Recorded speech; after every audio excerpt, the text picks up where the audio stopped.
Right, it's recording. Okay, folks, look at this. So this is the aircraft which was leaked, in quotation marks. This man here is the man who I believe is a genius. This is Sergey Mikheev, and he designed the Ka-50 and the Ka-52. So, and he also designed the Chinese Z-10. There we go. There's the Kamov document. But getting back to the matter in hand. So, I was reading this. This is one of the 2 or 3 reports. It says here, pusher engines in the rear of the aircraft similar to the Sikorsky S-97 radar.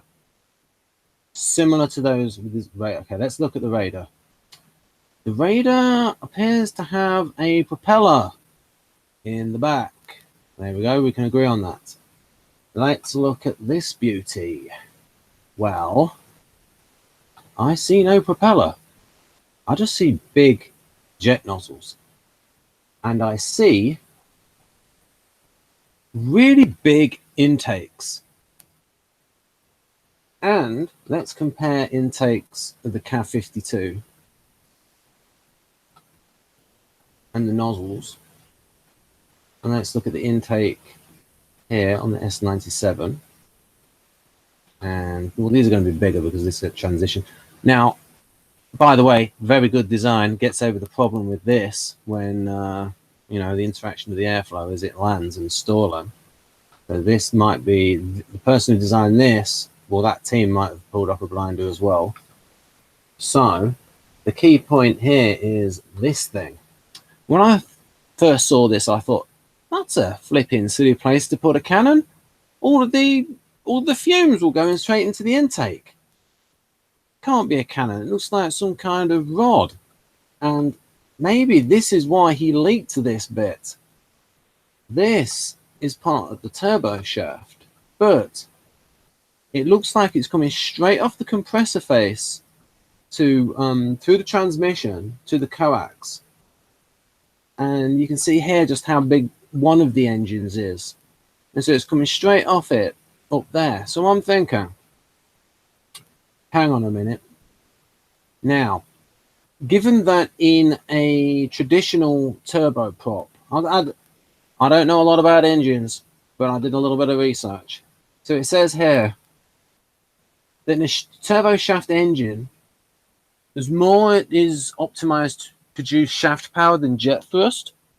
But what happens if you can sort of transition from that, from the turbo shaft power to jet thrust?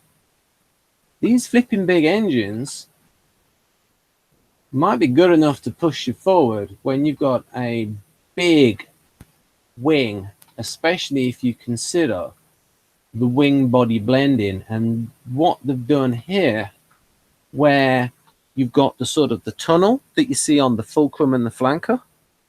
So you've got this sort of body lift around here.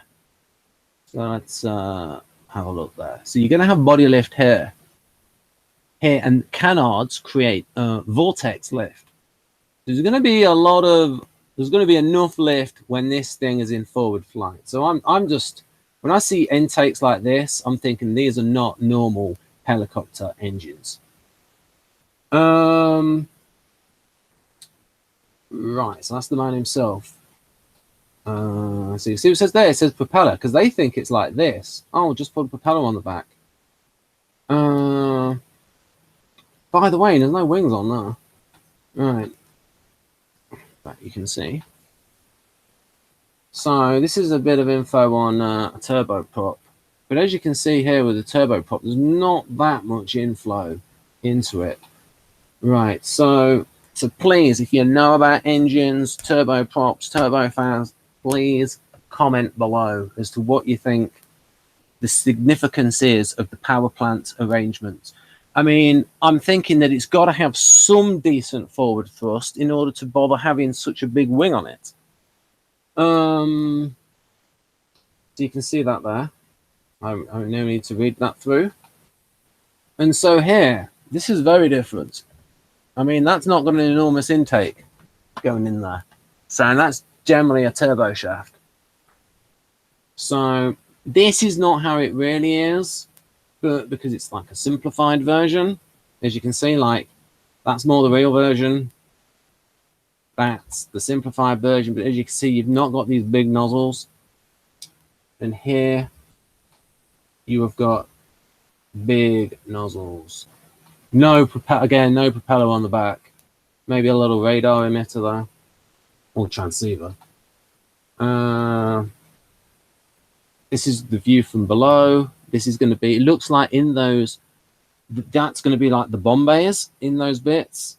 This could be with it open, which sort of would explain why it's got this extra bit here. That might sort of show like once it's opened out, then the missiles are in view for a little bit while their heads get cued, I suppose. So I don't get too repetitive here, because I would like your thoughts on this. Now, and it also recently came out in 2013 that I think in 2013 he said that he designed this. Now, how much it was changed from the original? So this is the PRC Z10. So, and this apparently is, so you have to judge, is they're saying that that's their original. So you'll have to judge for yourself how similar you believe that is. And I would say that the key design feature of this, in terms of an innovation, oh, it's not popping up. Oh, it doesn't matter. Right, so here you can see that, folks. I've just been pinged, and I don't know why. It's probably a message on Facebook, but I'm not looking now. So anyway, so what was I going to say about this? Right, probably this. So this guy, so people would complain about the Ka-52. They would say, why put the radar here instead of here? Well, if you put it there, you can have a bigger radar, and it's a vibration-free zone, and it's not as complicated with putting the black boxes up there. And also, when you have a helicopter and it's got the radar above because you hear these things of, oh, it allows you to fire missiles when you're behind a thing. Well, if you're behind that small thing, well, and you're not that far away, well, you're going to get hurt anyway. And also, the missiles aren't radar guided. So you would need what the Eurocopter has, where it has all of the sights, the thermal camera, and the TV channel on top of the mast. But that's possible. So anyway, this thing is designed to shoot at distance because the Vickers have a 10-kilometer range. So please leave your comments below when it comes to this thing, the engine arrangement. This is intriguing me. You got massive engines with big nozzles.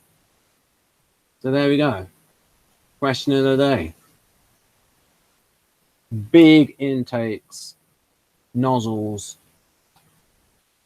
and a mechanism that looks like it's going off the front of the compressor face to power this.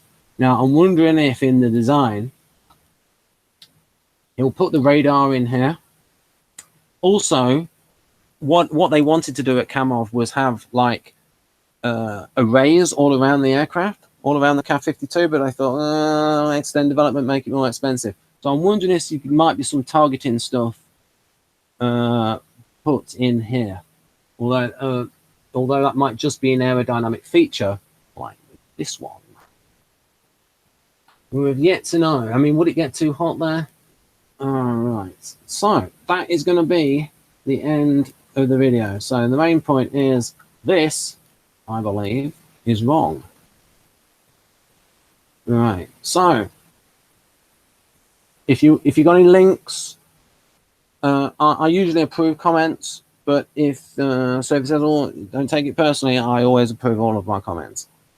So if you got any links, especially if you're a speaker of Russian and you've got some links, please link them below, and we'll help to spread news and discussion about this. So I will end. Oh yes, I have a surprise. And to those people that have been good enough to listen to the end, This book is brilliant because you have the Bulgarian writer has access to Sergey Mikheev in this book, and he's got all these quotes and interviews him, and he asks him all of the things. Why did you do this? Why did you do that?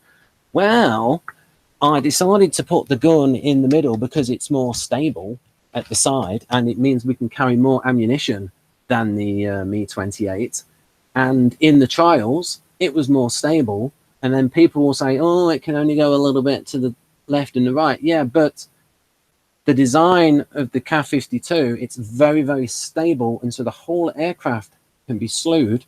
And also, if you're pointing towards a target, would you rather be a helicopter that's sideways on, where you're a bigger target and you turn your gun that way, and then you're firing it, and then you're going to get torque? Or do you want to turn the whole aircraft, and then you've got most of your armor at the front with a smaller target, and then you just have the fine tuning with that. So, and also with the gun in the Ka-52 being further back, well, any of the smoke which comes out when firing the gun is not going to obscure the pilot. And I do remember seeing one thing on a program that sometimes the fumes from the gun can interfere with the intake. And so I think that on one of the aircraft, they actually have alcohol in it to sort of like blow it off, to get rid of the intake from the fumes into the engine.